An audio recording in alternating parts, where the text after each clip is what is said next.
Hello, everyone, and welcome back to Poets and Quants' Must Reads, your quick, digestible recap of the top business school news, sponsored by Center Court, our virtual admission events.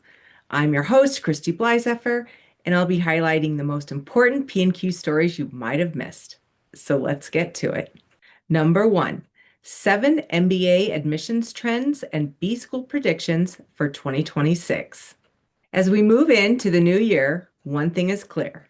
The MBA admissions landscape is not just evolving, it's recalibrating. After recent years of disruption driven by AI, geopolitics, shifting immigration policies, and changing candidate expectations, business schools are entering a new phase of less hype and greater intention, as well as a renewed focus on what can be automated. Our colleagues at Fortuna Admissions have outlined 7 admission trends that you should watch for when applying to business school for fall. Find them in our trending tab. Number 2, OPT under threat, what it means for MBA ROI, jobs, and international students. For years, optimal practical training has quietly functioned as one of the most important and least discussed pillars of the USA MBA value proposition. OPT is not a side benefit. It is the bridge between classroom learning and real labor market outcomes for tens of thousands of international MBA students. Without it, the math behind the MBA, particularly at full tuition, starts to unravel. Yet that bridge is wobbling, Poets and Quants editor-in-chief John Byrne writes in this commentary. You can read more about the threats to OPT and what it means for international talent coming into the US now on our homepage. Number 3, UCLA Anderson taps Emory's Gareth James as its next dean. Emory Goizeta Dean Gareth James has been named the new dean of the Anderson School of Management at UCLA, a position he will begin this summer.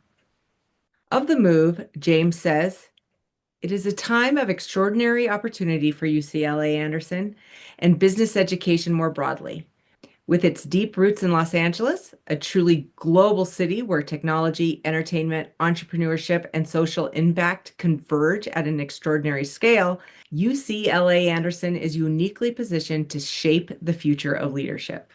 By the time he leaves Emory, James will have been at his job at Goizeta for about 4 years. He previously served as Vice Dean for Faculty and Academic Affairs at USC Marshall, as well as interim and deputy dean at that school. Read more about the move and James's tenure at Emory now in our news tab. Number 4, our weekly roundup of news you can use.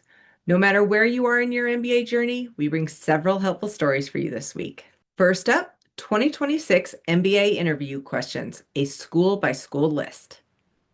Just in time for interview season, we gathered the most likely admission interview questions from the top programs. Find it in our admissions hub. Next, calling all moms. Why now may be the perfect time to get your MBA. MBA Mama is a platform dedicated to helping mothers navigate B schools with admission consulting and childcare support. You can learn about it in this article, now up on our homepage. And finally, the 7 biggest mistakes that sink MBA applications and how to avoid them. In this story, up on our homepage, a former NCAD admissions director outlined 7 critical MBA application missteps that create doubt in admission readers. And that's it for this week's Must Reads recap. I also want to alert school seekers to our events tab from our main menu. There you'll find all the upcoming admission events for a range of degrees and programs, including full-time and online MBAs, specialized masters, entrepreneurship, and more. Registration is free. Again, I'm Christy Blyzeffer, and you can join me next week right here for your recap of what's important in the world of business education. Thanks for listening.